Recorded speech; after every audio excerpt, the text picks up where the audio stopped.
What's going on, everybody? I'm back with another video. This video is going to be looking at Chelsea's new tactical formation in possession and a little bit out of possession as well. So we saw this new tactical system against Spurs, and before we get into the explanation of everything, check out both my books. There's a link in the description below, so be sure to check those out, and let's get right into the tactics of the video.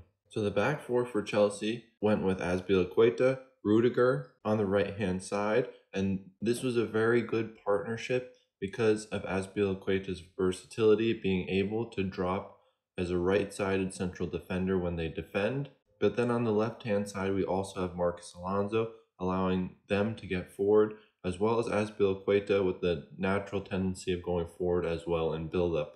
But they remained relatively deep when they first had the ball. Saul and Jorginho were the two holding midfielders, with Hakim Ziyech and Mason Mount further forward. Then Kai Havertz and Lukaku were the two forwards. So the big trends here are the fullbacks started their position much more narrow and deeper than what we would associate with a team in possession playing expansive in a positional play system. Also, we have to take into account Tottenham's formation. So they played in a 5-2-3 or a 5-3-2, depending on the height of the two wide midfielders or wingers of Tottenham. But naturally, we would create numerical advantages against this Tottenham side. So whether Harry Kane would go and press using his cover shadow and Son would join, we would have then a back four to build up against a front three. Or if we want to look at it differently, we would then have players pressing of Son and Kane, and then we'd have this diamond structure with Hakim Ziyech to be able to progress the ball further forward. So we would create a 4v2 situation on either side, and using Marcos Alonso as well to do the same mirroring on the weak side. So we have all diagonal passes from our first line of build-up and into our midfielders, which is very important because it makes the ball move faster and it makes it easier for the midfielders to turn and keep playing forward. Then the double pivot of Tottenham could become very stretched out at times horizontally because of the distance of the two attacking midfielders for Chelsea playing through the half space. So if they kept their compactness, then the weak side would often be exposed and could be done so with natural circulation of the ball. Now let's talk about some of the dynamics higher up the field. So with the two forwards playing each around the wide central defenders of Tottenham, it created natural pinning of the wide central defender and also had an impact on the wing backs. So if the wing backs were to go and jump, oftentimes we would see runs in behind through the channels of the wide area or the half space looking to get in behind as an outlet if they couldn't create superiority right away.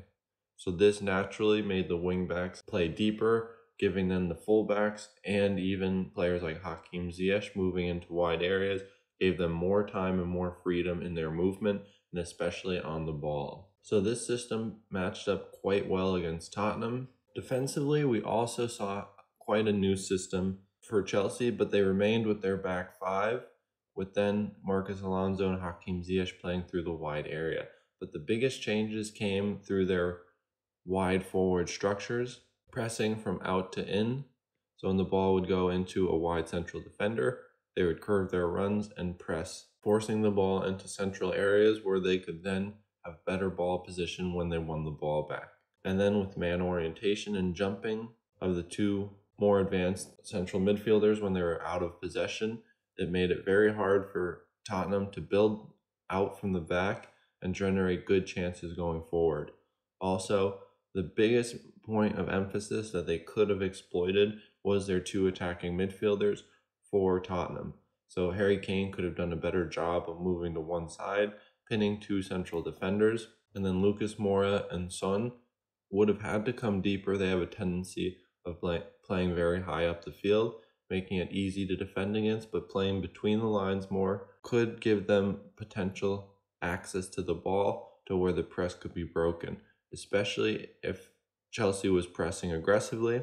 We angled our back three in build-up, then potentially we might even just be able to have access right from the central defender to find these passes between the lines, and it would make it very hard for Jorginho to cover this amount of space. Or alternatively, if Son and Moura were to stay higher, we'd need more flexibility from our wingbacks to then be able to come into this position and interchange with Lucas Moura or Son on this side. But Tottenham don't really have those qualities in their wingbacks, so they would have had to settle for Lucas Moura dropping deeper to try and expose Jorginho as the holding midfielder. And that's where we're going to wrap up the analysis today.